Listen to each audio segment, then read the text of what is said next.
मुख्यमंत्री बस सेवा योजन पिलांकु मिलिबो मागणा बस सेवा। राज्य में खूब शीघ्र लागू हेबो मुख्यमंत्री बस सेवा। एने परिवहन मंत्री विभूति जेना आज सूचना देइछन्ति।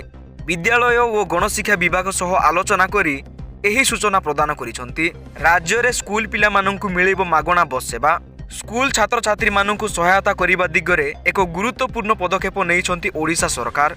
मुख्यमंत्री बस सेवा योजना अधीन मागणा बस यात्रा को अनुमोदन करिसन्ति ओडिशार मुख्यमंत्री मोहन चरण माझी। मुख्यमंत्री बस सेवा योजन पिलांकु मिलिबो मागणा बस सेवा। यह पिला मानंकु स्कूल जिबा आसिबा दिगरे सहायक हेबो बोली ओडिशा सरकार घोषणा करिसन्ति। उभय एसी एवं नॉन एसी बस लागू हेबो बोली कहिसन्ति। स्कूल पोशाक पिंधिबा सह आई कार्ड पाइबे छात्र छात्री। परिवहन विभाग जेमिति क्षति सहिबनी से नहीं आलोचना होइअछि।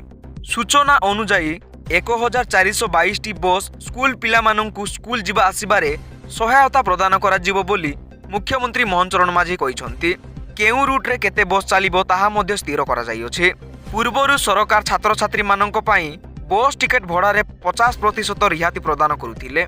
एबे 50% रिहाती बदल रे मुख्यमंत्री बस सेवा योजना अधीन रे छात्र छात्री मानंक पई मागणा बस यात्रार व्यवस्था करा जिवो। ए नै वाणिज्य एवं परिवहन विभाग द्वारा एक सूचना जारी कर जाइअछि।